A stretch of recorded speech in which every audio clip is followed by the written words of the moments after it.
שיר למעלות אשא עיניי אליה, מאין יבוא עזרי. O que é grande e pequeno para Deus? Porque todos eles ofertaram do que lhe sobrava. Ela, porém, da sua pobreza deu tudo quanto possuía, todo o seu sustento. Marcos 12, 44. Ao sair Jesus do templo, disse-lhe um dos seus discípulos: Mestre, que pedras, que construções! Mas Jesus lhe disse: Vês estas grandes construções? Não ficará pedra sobre pedra que não seja derrubada. Marcos 13, 1 e 2.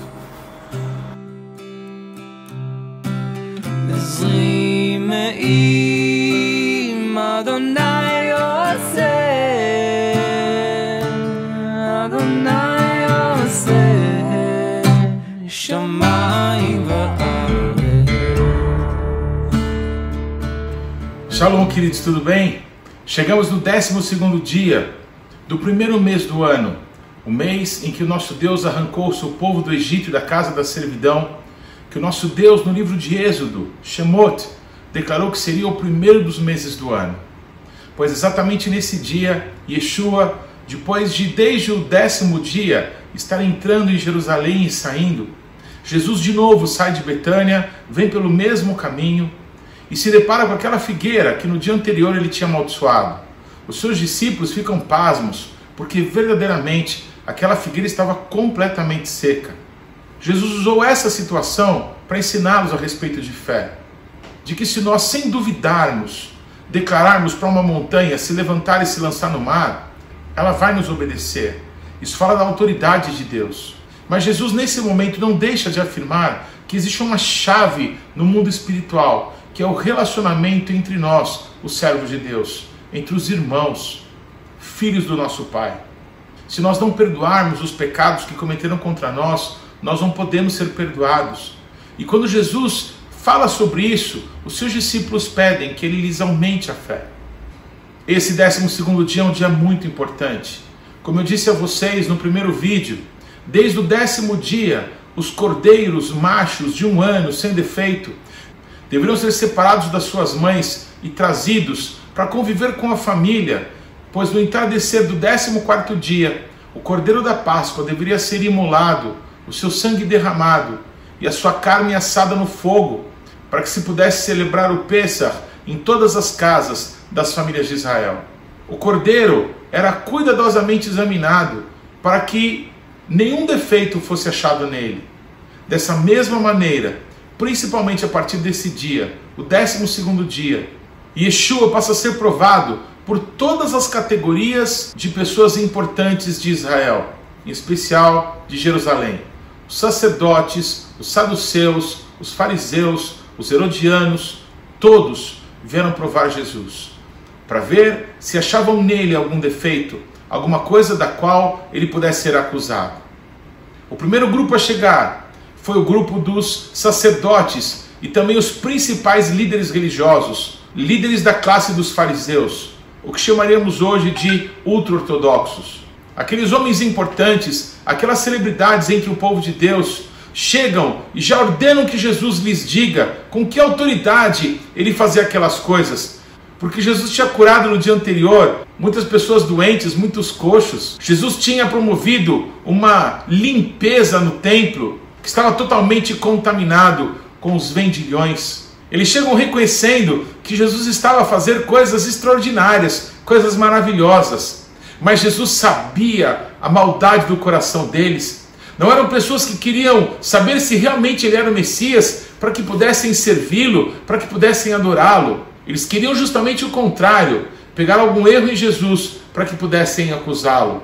E Jesus, como um bom Yehudi, como um bom judeu, responde com uma pergunta. Yeshua diz: se vocês me disserem com que autoridade João Batista batizava, eu também digo para vocês com que autoridade eu faço essas coisas. E os sacerdotes e os principais líderes religiosos se reuniram e começaram a confabular. Imagine que cena ridícula. E eles disseram uns aos outros: Se nós reconhecemos que aquele poder era de Deus, ele vai dizer, por que vocês não creram então?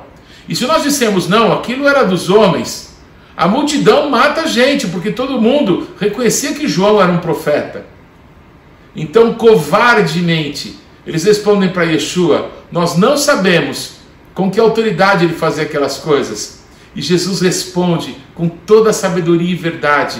Então também eu não digo para vocês com que autoridade eu realizo essas coisas todas. A palavra de Deus nos conta que no início do seu ministério, Jesus foi levado ao deserto pelo Espírito Santo. E depois de 40 dias e 40 noites que esteve na presença do Pai, ele foi tentado por Satanás, mas pelo poder da palavra, ele destruiu toda a argumentação, toda a tentação de Satanás contra ele. Me parece que, de novo, Jesus está sendo posto à prova, mas a palavra de Deus é o seu apoio, a palavra de Deus é o seu auxílio e a sua libertação. Bendito seja Yeshua HaMashiach. Logo em seguida, um outro grupo de judeus aparece. Os mesmos fariseus que covardemente fugiram ao confronto de Jesus, mandam agora os seus discípulos, como que para bajulá-lo, como se eles quisessem aprender alguma coisa. Não queriam aprender nada, eles queriam pegar Jesus num erro, como eu já falei algumas vezes.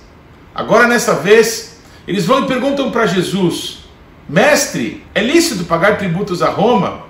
Pois Israel era naqueles dias uma possessão de Roma, o Império Romano dominava o mundo inteiro. Então, os governantes de Israel e toda a nação tinham que pagar impostos para os romanos. Jesus, percebendo a maldade no coração deles, Jesus lhes pede uma moeda. E quando dão essa moeda para Jesus, ele olha e ele vê o rosto de César. E ele vê algumas inscrições em grego. De quem é essa imagem? E o que está escrito aqui? E logo disseram que era uma moeda e que aquela figura era de César. Então eu imagino essa cena, queridos. Eu imagino Jesus jogando a moeda de volta para aquelas pessoas e dizendo, dá então a César o que é de César e a Deus o que é de Deus. O que é de tão maravilhoso para mim nisso é que se Jesus, olhando para uma moeda que tinha gravada nela o rosto de César, ele logo entendeu que aquilo pertencia a César, o que o nosso Deus deve pensar quando olha para você? O que Yeshua pensa ao olhar, ao cruzar os olhos com você, quando estiver assim, criado à imagem e semelhança de Deus? Se tem a cara de César, que se lhe deem a ele, mas aqueles que têm a cara de Deus, aqueles que foram feitos à imagem e semelhança do Todo-Poderoso, que se entreguem ao nosso Deus. Que coisa gloriosa! Jesus continuava a ser fustigado pelos seus acusadores, pessoas que com palavras bonitas vinham tentá-lo, mas não conseguiram achar um erro só em Jesus. Exatamente como aqueles pais de família, como aqueles sacerdotes que, examinando o cordeiro de Pêssar, o aprovavam então para o cerimonial. Ninguém tinha nada para falar contra Jesus. Nele não havia treva alguma. Ele nunca pecou, nem um dia da sua vida. Bendito seja o nome de Jesus. Não tardou para chegar então os saduceus. Os saduceus, descendentes dos sacerdotes, se consideravam uma classe superior, uma classe de pessoas nobres. E tinha uma característica interessante entre os saduceus. Pela sua escola rabínica, eles não criam na ressurreição dos mortos. E eles vêm sorrateiramente como víboras e perguntam para Jesus, lhe contando uma história. Mestre, um homem se casou e morreu sem deixar filhos. E esse homem tinha 6 irmãos. E logo, o irmão mais velho toma essa mulher, mas também morre sem gerar filhos nela. E o mesmo aconteceu com o 3º filho, com o 4º filho, com o 5º filho, com o 6º filho e com o 7º filho. Acho que você está pensando aí em contar uma piadinha de que essa mulher devia ser a viúva negra. Mas deixa isso para lá. Aqueles saduceus não estavam nem um pouco interessados, na verdade, sobre uma pergunta como essa. Eles queriam pôr Jesus à prova, eles queriam achar algum erro em Jesus. E Jesus lhes responde, vocês não sabem que no reino dos céus não se casa nem se dá em casamento? Errais, não conhecendo as Escrituras, nem o poder de Deus. Mas Jesus não deixa isso barato. Jesus ainda diz para aquelas pessoas, e quanto à ressurreição, vocês estão muito errados. Porque Deus disse assim a Moisés, eu sou o Deus de Abraão, o Deus de Isaac e o Deus de Jacó. Deus não é Deus de mortos, mas sim de vivos.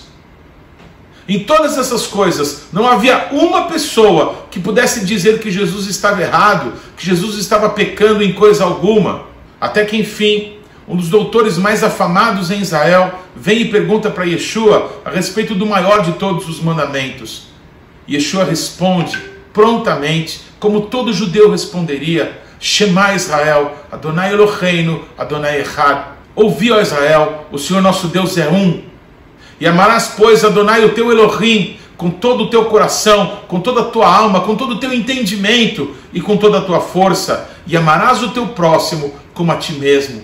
Esse doutor da lei, ouvindo a resposta de Jesus, disse: muito bem, mestre, porque amar a Deus sobre todas as coisas e amar o próximo como a nós mesmos é mais importante do que todo tipo de sacrifício e de holocausto. Quando Jesus ouve, logo lhe responde: o reino de Deus não está longe para você. Quanto mais tentavam pegar Jesus, mais a vida de Yeshua fluía dele, mais sabedoria, mais graça, mais revelação. Jesus, querendo saber então desse tipo de pessoa que passou o dia inteiro lhe questionando para buscar algum erro, Jesus lhes questiona sobre o Mashiach. Quem que vocês esperam que seja o Mashiach? E logo disseram aquelas respostas prontas: ah, o Mashiach tem que ser filho de Davi, o Mashiach tem que ser Ben David. Mas Yeshua cita o Salmo, quando o rei Davi chama o Mashiach de meu Senhor, quando ele declara: Adonai disse ao meu Senhor.